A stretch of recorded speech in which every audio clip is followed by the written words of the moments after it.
Vitajte pri sledovaní 8. časti o knihe Umelcova cesta. Celé video bude o tom, aké to je uvedomiť si, že máme jednu jedinú povinnosť ako umelci a to je naše vlastné umelecké prežitie. Aj keď prídu ťažké chvíle alebo niečo nepredvídané.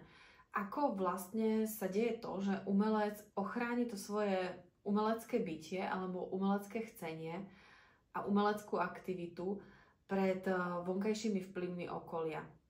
Ďalej toto video bude aj o tom, že základný rozdiel medzi intelektuálom a umelcom je častokrát prehliadaný. Hej, že niektorí umelci sú považovaní za intelektuálov, ale v podstate oni nimi môžu byť, ale není to to, čo ich definuje ako umelcov. No a samozrejme v tomto videu rozoberieme aj to, aké je ťažké pre niektorých umelcov začať vlastne tvoriť, ak oni cítia, že by sa mali venovať umeleckej tvorbe, ale častokrát ich blokuje také presvedčenie, že sú už príliš starí, alebo že nemajú dostatok peňazí, alebo že nemajú ateliér, alebo ďalšie také akože vonkajšie normy, ktoré si sami pre seba dávajú a týmto sa extrémne blokujú a preto nikdy nezačnú tvoriť. No a samozrejme na konci videa si dáme ešte aj domácu úlohu a takéto cvičenie, ktoré je nepovinné, ale môže vám pomôcť, ak máte také podozrenie, že možno máte nejaký blok ako tvorivé bytosti.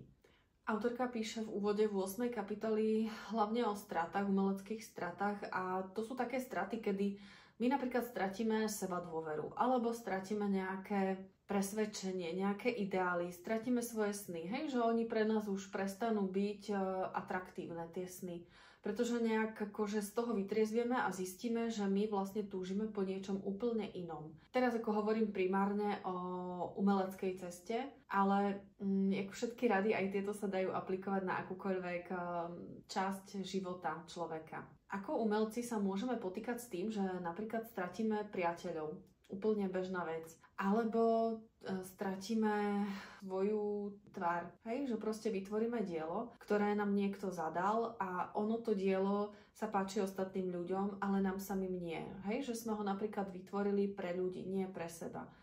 Toto je taká častá strata, ktorej musí čeliť niekedy umelec. Predpokladom k tomu, aby my sme sa mohli s týmto vyrovnať, že čelíme nejakej strate a nejakému smútku alebo frustrácii z tej straty, je vôbec si tú stratu priznať. Hej, že sme stratili napríklad seba dôveru, alebo že sme stratili finančné prostriedky, hej, úplne v pohode. To ide takto aplikovať aj na túto sféru umeleckej tvorby. Stratili sme čas, alebo sme stratili čokoľvek iné. Ak my si priznáme, že taká situácia nastala a že my sme sa dostali do nejakého takého bodu, že čelíme nejakej strate, to je prvý predpoklad k tomu, aby sme sa z tejto straty dokázali spamätať a dokázali sa ďalej potom pohnúť. To, že my si to priznáme, je veľmi ťažké, pretože tam zase naražame na naše ego a my zase bojujeme s tým, že ale veď my vlastne sme nič nestratili, hej, že ale veď my sme neurobili žiadnu chybu. A toto naše ego nás núti nepriznať tú stratu. Lenže my to potrebujeme urobiť, aby sme sa z toho mohli posunúť potom ďalej. Tieto straty nás bolia a my sa niekedy cítime až ponižujúco, že sa to stalo.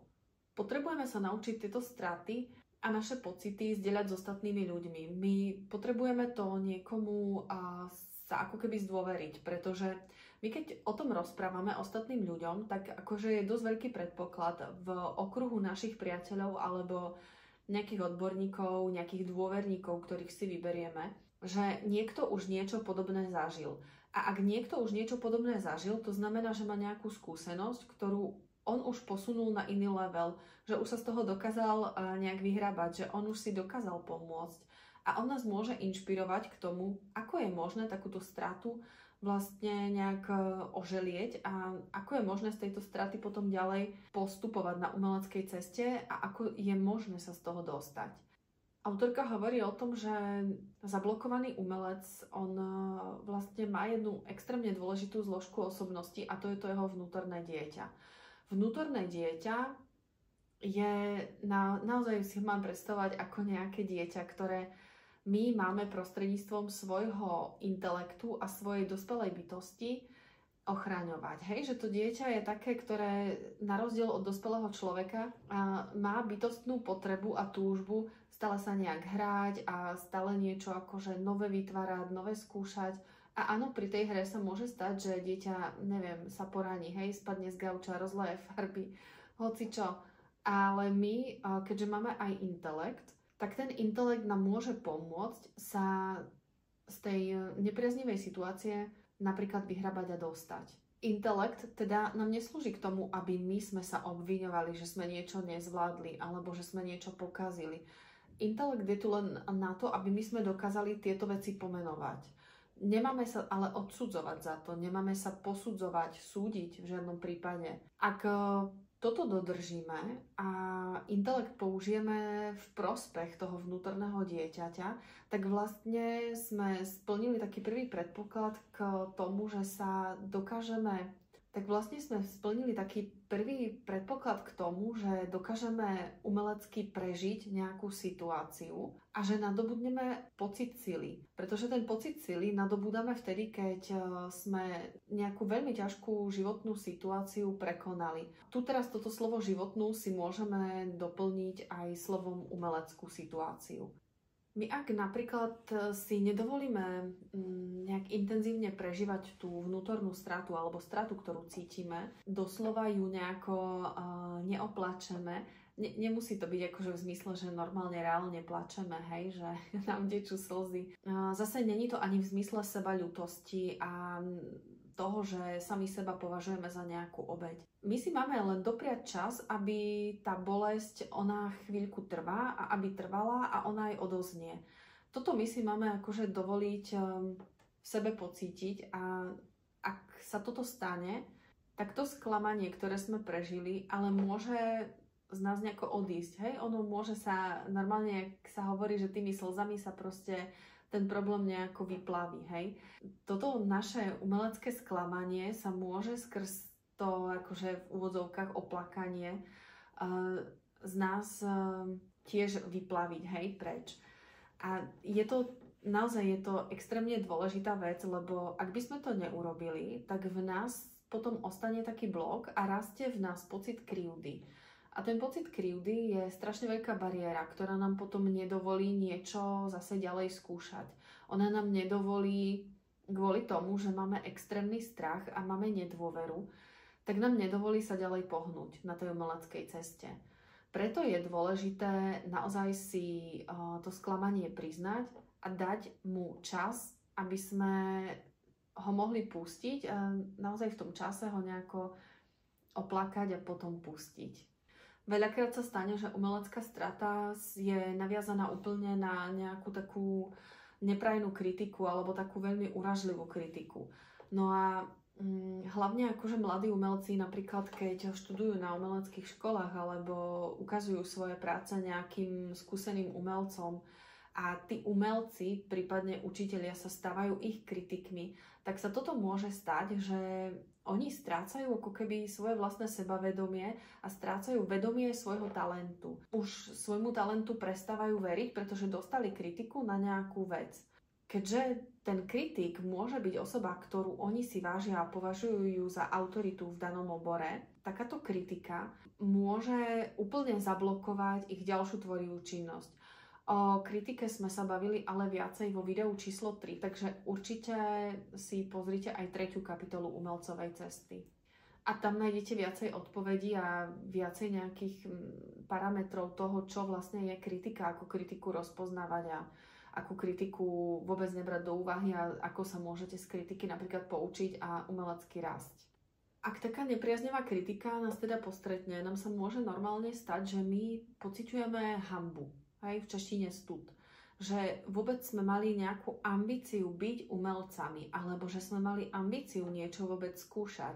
A my sa cítime normálne zahambení, že sme boli ako keby naivní, že sme uverili nejakému svojmu snu.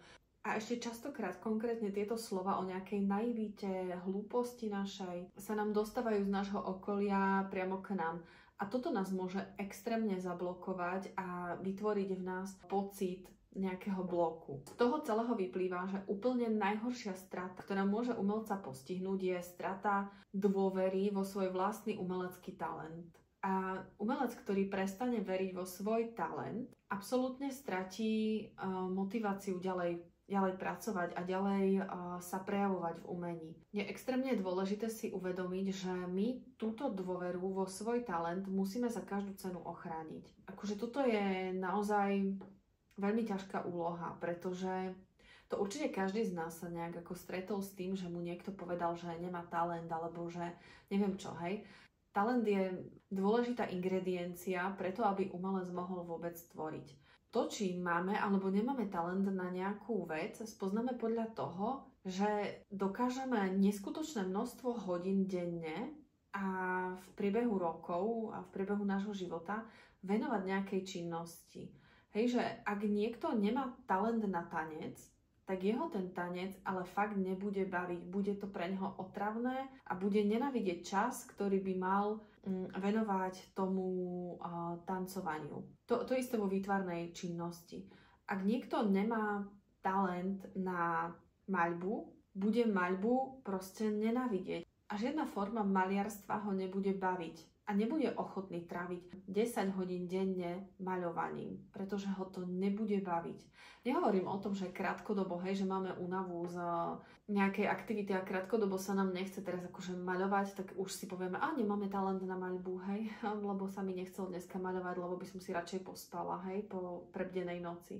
Takže takto jednoducho my spoznáme, či máme talent alebo nemáme talent na nejakú vec. A ešte je potom dôležitým takým ukazovateľom, že pri tej činnosti, na ktorú máme talent, prežívame niečo ako flow, že sa úplne ponoríme do tej činnosti, ona nám ide plynulo a my pri nej absolútne nepotrebujeme premýšľať a že ona sa deje úplne na základe nejakej intuície alebo nejakého duševného vhľadu. Absolútne nepotrebujeme mať rozumom opodstatnené, ako sme nejakú činnosť vytvárali, ako sme to dielo vytvorili a dosiahli.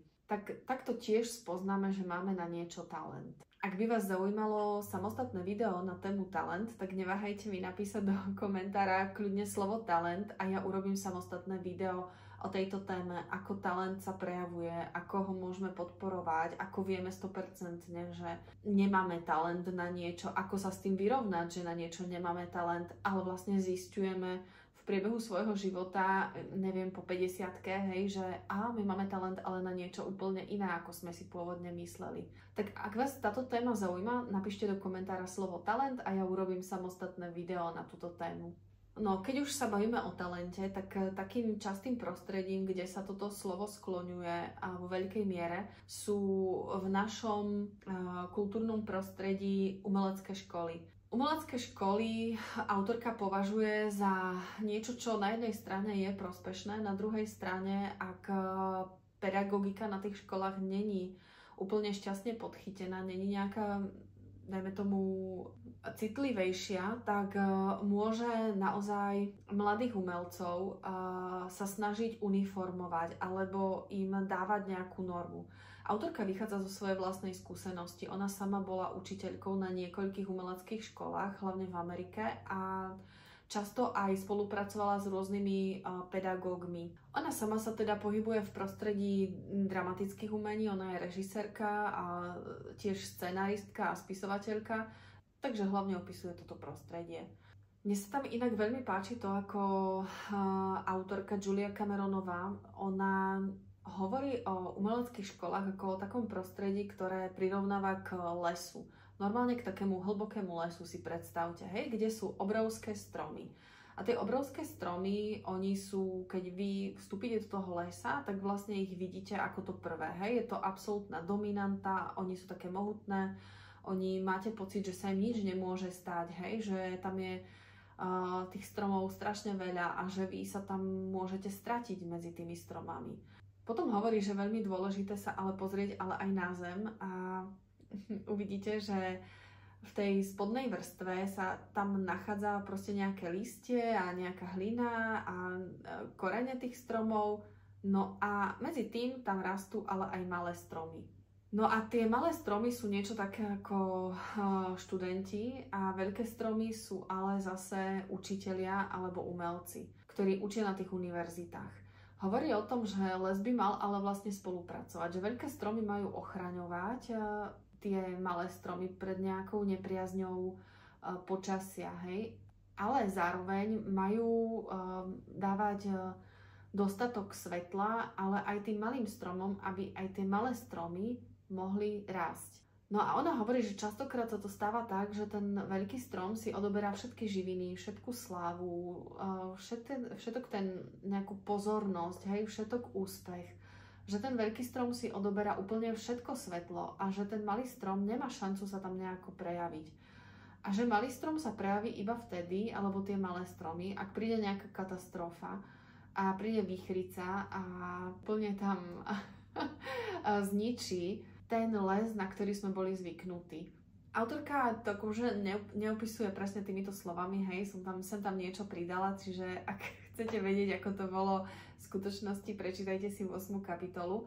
No ale tú podstatu som teda vystihla, hej, že je to veľakrát prostredie umeleckých škôl je takéto nevyrovnané prostredie, ktoré skrz to, že tam učia veľmi ako dominantné osobnosti, núti práve tých študentov sa prispôsobovať tým veľkým stromom, veľkým umelcom, veľkým menám. Dosaďte si tam, čo chcete. Ona veľmi kritizuje práve takéto spolunažívanie, ale zároveň tam aj dodáva, že áno, existujú aj školy, kde sa toto už vo veľkej miere nedeje a naozaj existujú už osvietení pedagógovia, ktorí dokážu práve začínajúcich umelcov alebo mladých umelcov nejako podporovať, dokážu ich inšpirovať a umožnia im ich vlastný rast. Veľkým problémom je, ak my prirovnávame umeleckú činnosť k nejakej norme alebo k nejakým štandardom, hej, že čo by mal vlastne ten umelec zvládať, aby dosiahol takú známku. Čo by mal vedieť? Ako by malo jeho umenie vyzerať? Koľko výstav by mal absolvovať? Koľko diel by mal vyprodukovať? Aký rozsah by malo mať to dielo?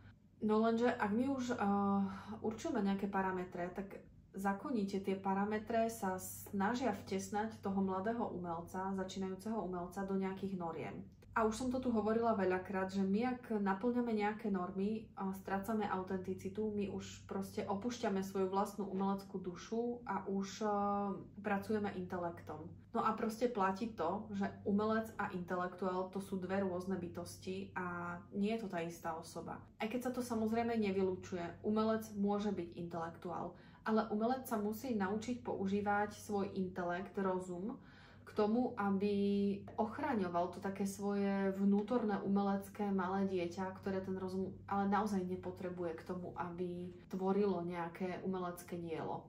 V 8. kapitole sa ďalej píše o tom, že ak my prežijeme takúto situáciu, že napríklad sa vystavíme takémuto prostrediu, napríklad na umeleckej škole, a ešte pozor, naozaj nechcem všetky umelecké školy hádzať do jedného vreca a nejak ich škatuľkovať, lebo nie je to tak na všetkých školách a tiež je to veľmi individuálne od toho, kde je aký pedagóg a k akému učiteľovi sa ako študent dostanete.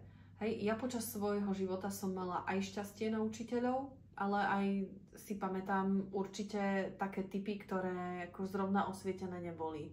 A aj ako učiteľka si veľmi dobre pamätám kolegov, ktorí boli úplne mimo, čo sa týkalo výuky umeleckých predmetov, ale mala som aj to šťastie, že som ako kolegyňa mohla vidieť a inšpirovať sa od kolegov, ktorí zase boli absolútne osvietené bytosti.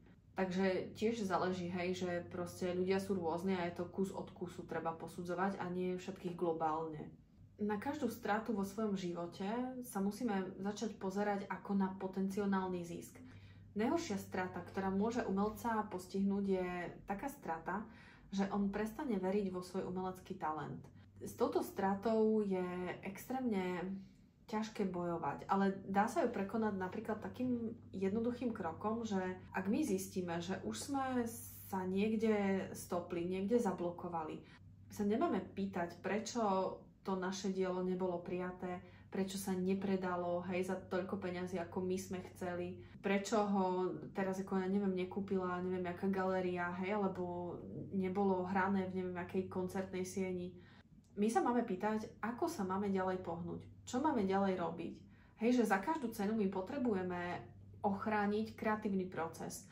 A to je to, že ten kreatívny proces, on je to najdôležitejšie, čo umelec vo svojom živote má. Kreatívny proces, on sa spája nutne s odvahou. Odvahou proste ísť zase do rizika, podstupovať ďalšie riziko. Ak my sme prepojení ako umelci na svoju dušu a čerpame zo svojej duše a zo svojej intuície, my vieme, čo máme robiť. Je tu ale dôležité podotknúť to, že si potrebujeme dať nejakú pauzu. To je práve to, jak som hovorila na začiatku videa, že si doprajeme, a teraz neviem, jak sa to povie v slovenčine, ale v češtine je to truchlení. Asi truchlenie. Bože, neviem. A my si musíme dopriať naozaj ten čas, čas je extrémne dôležitý, aby my sme prežili tú bolesť a teraz vlastne nadobudneme nejakú silu a my v tej sile sa zase spojíme s našou dušou a zase máme nejaký umelecký nápad. Keďže sme si položili otázku, nie prečo sa mi to stalo, ale ako mám ďalej postupovať, čo mám ďalej robiť a čomu sa mám ďalej venovať, tak my vlastne dokážeme prekonať tú stratu, ktorá sa nám stala, alebo nejakú nepríjemnosť tým, že nadobudneme energiu z toho zdanlivého neúspechu, ale ono sa hovorí, že všetko zlé je na niečo dobré. No a my keď nadobudneme energiu z toho zdanlivého neúspechu, tak sa dokážeme ďalej posúvať. A keďže dokážeme napríklad intelektom si odôvodniť, aké chyby sme v tom našom diele urobili, tak my sa vlastne dokážeme posunúť ďalej. Julia Cameronová v tej knihe píše také niečo, čo zase ja sa s tým len stotožňujem, že umelec vlastne ani nie je schopný ako keby dokončiť nejaké dielo. Potom jeden ďalší môj blízky a dobrý priateľ hovorí, že ale umelec dokončí dielo vtedy, keď ho podpíše. S čím sa stotožňujem? Tam nastáva to, že ten umelec, aj keď podpíše to dielo a už ho dokončí, on nutne na tom diele musí vidieť chyby. Ak na ňom nevidí chyby a myslí si, že to dielo je absolútne dokonalé, je krásne, je nádherné a už nič ďalej by sa tam nedalo zmeniť, tak s najväčšou pravdepodobnosťou to ako úplne sa nejedná o umelca, hej, ale o nejakého narcisa. My teda, ak vidíme tie chyby na svojom diele, tak už vtedy sa začína kreatívny proces, kedy my už v hlave sa nám akože rodí to ďalšie dielo. No a aby som bola teda presnejšia, ono sa nezrodí sa v hlave, hej, v intelekte, ale ono sa zrodí v duši. Veľa umelcov sa presne zablokuje na tomto, že si myslí, že áno, som to dokončil, ale to dielo aj tak nevyzerá tak, ako ja som pôvodne chcel. Lenže toto je absolútne prirodzený proces, s ktorým je potrebné sa naučiť žiť. My síce si myslíme, že sme vytvorili niečo, čo nie je absolútne dokonalé, lenže dokonalosť neexistuje. A podstatou umeleckej činnosti nie je vytvoriť dielo, ale byť kreatívny. A toto je možno také ako trochu kontroverzné tvrdenie, hej, pre niekoho, že si povie, no ale veď umelec je tu od toho, aby vytvoril dielo. Lenže my si neuvedomujeme, že to dielo je ale vedľajší produkt. Ono vzniká ako dôsledok kreativity.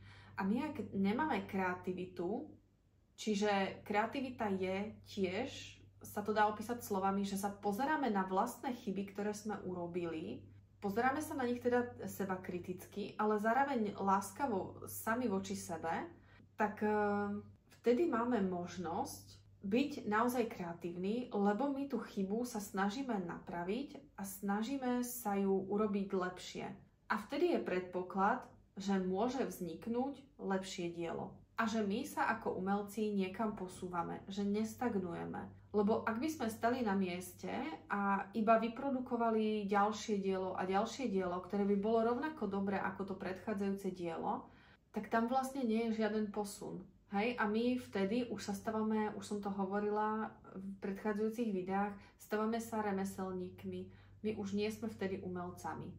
No a ešte je extrémne dôležité si pripomenúť takú vetu, ktorá už sa stala takým otrepaným klišé a to každý úplne, že už určite túto vetu počul niekedy. A je to veta hraj s kartami, ktoré máš. A ono je to naozaj pravda a je to extrémne dôležité v umeleckom procese. Nepozerať sa na to, že niekto dostal nejaké iné karty, hej? Že niekto má teraz ESO a že niekto dokáže poraziť všetkých ostatných spoluhráčov a neviem čo všetko, hej? Alebo si predstavovať, že ako by mohlo to dielo moje vyzerať, alebo tá moja hra ako by mohla vyzerať, ak ja by som mala teraz také karty, hej? Že to vôbec, ale to nie je zaujímavé, hej? Že ak by sme mali iba super karty, tak vlastne tá hra by bola o ničom, veď to by nás nebavilo, hej, že ak ja by som vedela, že mám iba super vysoké karty, ktoré mi pomôžu vyhrať tú hru. Je to taká priamočiara cesta, ktorá ale vo výsledku aj tak by nikoho kreatívneho nebavila. Niekedy sa umelec môže absolútne zablokovať a stopnúť preto, lebo si hovorí, že už nie je správny čas, hej, že ja už napríklad, že mám veľa rokov na to, aby som sa venoval nejakej umeleckej činnosti a venoval sa umeniu, po ktorom túžim. Alebo si poviem, že nemám dostatok peňazí teraz, aby som sa tomu venoval. No, lenže umelecká kreativita, ona sa deje tu a teraz. Ona sa deje v nejakom čase a v nejakom okamihu. Ak ja teraz cítim umeleckú kreativitu a ja cítim teraz umeleckú inšpiráciu, ono vôbec nemusí platiť to, že až budem mať dostatok peňazí a budem, neviem, na dôchodku, budem mať dostatok času, to tak nemusí byť, oni už nemusia byť správne podmienky, hej, že ja ju už potom nemusím cítiť tú umeleckú kreativitu, umelecké chcenie. Je dôležité si uvedomiť, že ak my sa vyhovárame na to, že už nemám dosť peňazí teraz, alebo že ja už som veľmi stará na to, aby som niečo také robila, hej, a to už som konkrétne aj ja počula o svojej vlastnej osobe. No ale to sa tomu môžeme len zasmiať, hej. My ak si také niečo povieme, že už som stará alebo starý na to, aby som niečo také robila, tak vždycky je to strach. Strach z toho, že my budeme musieť čeliť tomu, že sme začiatočníci a že sme nedokonali a že robíme tie chyby. To je také zase, keď sa prihlásite na nejaký cudzí jazyk, no a teraz ono to nejakú dobu trvá, kým začnete rozprávať v tom jazyku, kým začnete premýšľať v tom jazyku a dokážete vyjadriť prvé nejaké vety, ktoré chcete. No lenže tomu predchádza to, že začnete naozaj pravidelne navštevovať nejaký kurz. Alebo pravidelne každý deň sa tomu aspoň na chvíľu venovať. Vy, ak nie ste ochotní prijať to, že budete robiť chyby a že možno sa strapnite a že neviem čo, ono sa naozaj môže stať to, že vy sa ten jazyk nenaučíte. A taká istá situácia nastáva v umení. Ja ak si poviem, že som extrémne stará na to, aby som teraz začala sa učiť hrať na piano a ja si také niečo poviem, že to už nie je možné, pretože už to nedokážem a že vlastne veď ako dlho mi bude trvať, kým sa na to piano naučím tak hrať, aby som mohla zahrať jednu skladbu. V tej knihe je taká veta, ktorá mne úplne utkvela v pamäti v kontexte toho, že či je vek limitujúci preto, aby človek sa začal venovať nejakej aktivite. A tá veta je o tom, že my ak začneme, alebo ak nezačneme hrať na nejaký hudobný nástroj, alebo sa venovať svojmu snu, my rovnako zostarneme. A on aj tak ten čas pretečie, my budeme rovnako starí, či sa naučíme hrať na to piano, alebo nenaučíme. A toto bolo pre mňa tiež úplne zásadné, keď ja som sa tak nejak rozhodla, hej, že či ja sa budem venovať výtvarnému umeniu, alebo nebudem. Tiež neviem, aká bude moja budúcnosť. Ale predstava, že ja raz zostarnem a že ja nevytvorím umelecké dielo, tak predstava toho, že ja prežijem život bez toho, aby som vytvorila to, čo chcem vytvoriť, je pre mňa absolútne nepriateľná, hej, táto predstava. No a preto som sa ja napríklad rozhodla, že aj keď je toto cesta absolútne nejaká nestabilná, riskantná cesta, veľakrát ťažká, hej, tak no a čo? A mne to za to stojí, hej, že ja som sa rozhodla, že ja toto riziko chcem podstupovať a že ja chcem sa tomu vystavovať a že je to moja súčasť a súčasť môjho nejakého bytia, existencie a že ja si neviem bez toho predstaviť svoj život ďalej. Tak tiež je to také ako podnet k zamysleniu, hej, môžete sa nad tým zamyslieť, či tiež niečo podobné náhodou neprežívate a či nie je čas začať sa niečomu náhodou venovať.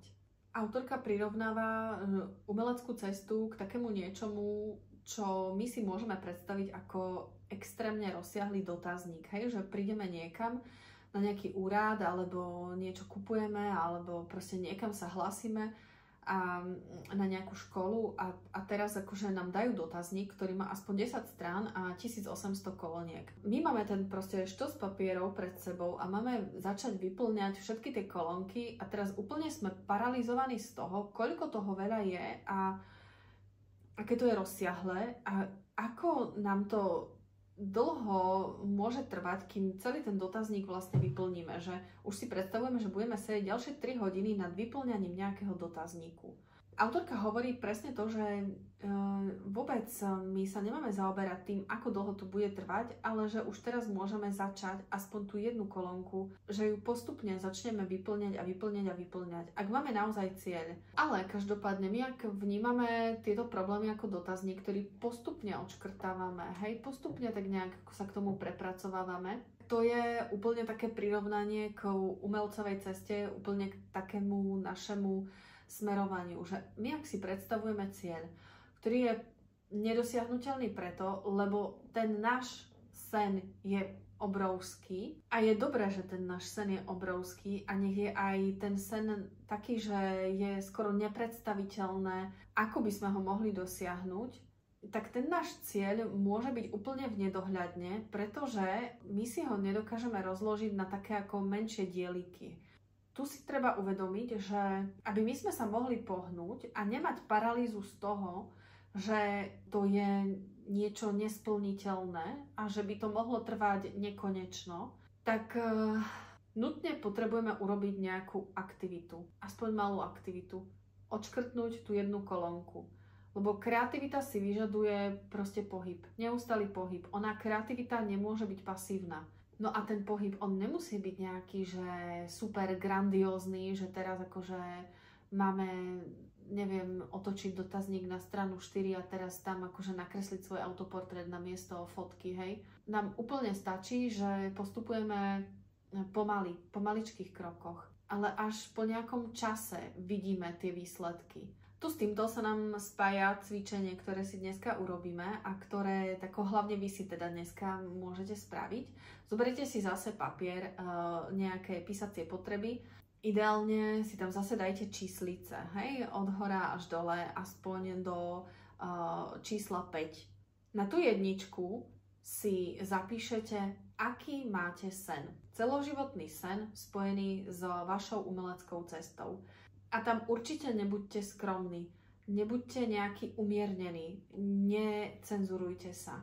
Buďte úplne autentickí a úprimní, buďte jak malé deti, keď sa ich niekto opýta, že kým chcú byť a oni povedia všetci kozmonaut a princezna. Doprajte si snívať, hej? Normálne si vypíšte úplne maximálne najviac konkrétny svoj sen, ako len dokážete. Tak to je tá jednička. Pod číslo 2 si napíšte cieľ. Tam zase buďte konkrétni, lebo ešte je dôležité podotknúť teda, že sen a cieľ je niečo iné.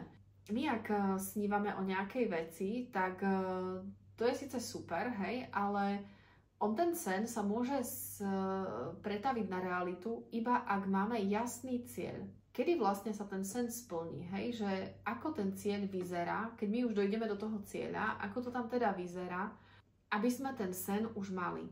Čiže ak môj sen je byť umelkyňa, tak môj cieľ je zorganizovať si výstavu. To môže mať tiež konkrétnu formu, hej, že pre niekoho je výstava, že vystaví si obrazy vo svojom byte. Pre niekoho je výstava, že vystaví obrazy v nejakej renomovanej galérii, o ktorej si myslí, že je to tá galéria, kde chce vystavovať. A je to pre ňoho nejaká meta.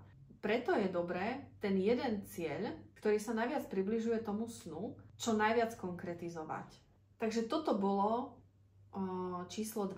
Tá trojka je nejaký časový horizont, hej, že do trojky si napíšte, kde sa vidíte o 5 rokov z hľadiska dosiahnutia svojho sna.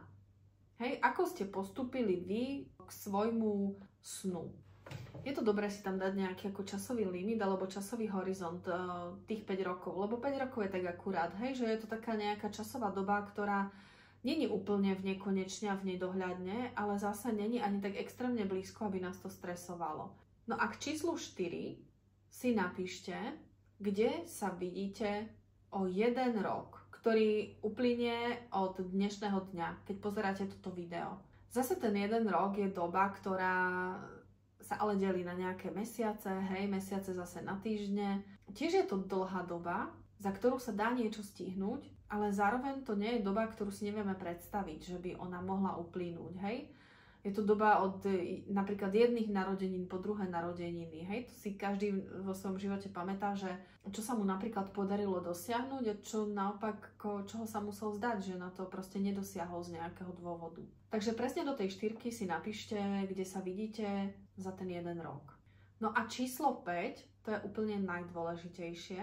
Tam si prosím napíšte to, čo môžete urobiť dnes, tento jeden deň. A je jedno, či video pozeráte o polnoci, alebo či toto video ste si pustili ráno, lebo naozaj vy môžete každý deň urobiť jednu jedinú vec k tomu, aby vás priblížila k tomu vašemu snu. Keď sme pred chvíľou rozprávali o tom, že umelecká cesta je ako keby sme vyplňali nejaký nedosiahnuteľný, extrémny, hrozný dotazník, tak ten jeden deň je tá jedna kolónka, ktorú potrebujeme vyplniť. Takou postupnou prácou sa vlastne dopracujeme k tomu, že ten dotazník nakoniec vyplníme. To je ten náš cieľ, vyplniť dotazník, aby sme ho mohli odovzdať a aby on nám otvoril tie pomyselné dvere k tomu nášmu snu. No a ešte je veľmi dôležité, keď toto cvičenie si nerobíte len tak ako v hlave nejak mentálne, ale si ho fakt reálne tak kde zapíšete, hej, do nejakého zošita, alebo zase keď si píšete do počítača, do mobilu.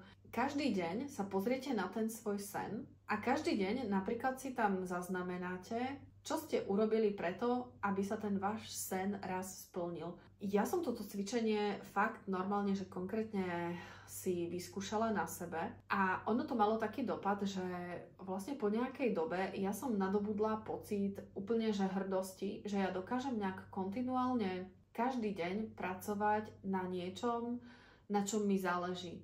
A aj keď to nie sú nejaké že super kroky alebo skoky, tak ale ja vidím ten posun.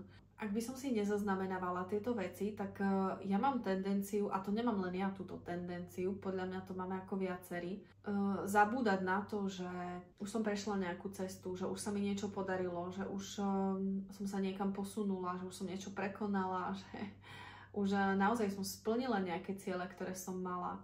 Len som na nich možno už zabudla, hej, že sa mi ich podarilo naplniť. A že sa bližšie a bližšie pohybujem každý deň po malých krokoch k tomu svojmu snu.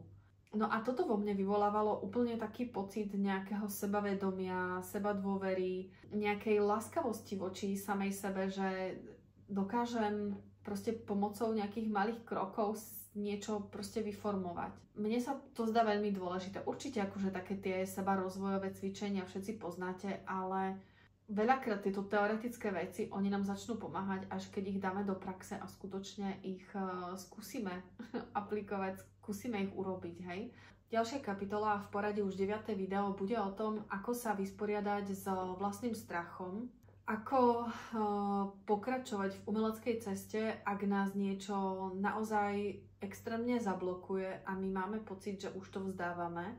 Bude to ale hlavne o tom, ako sa naučiť pomenovávať veci pravým menom, ako ich neškatulkovať do niečoho krajšieho alebo do niečoho naopak horšieho, ale vidieť veci v reálnom svetle.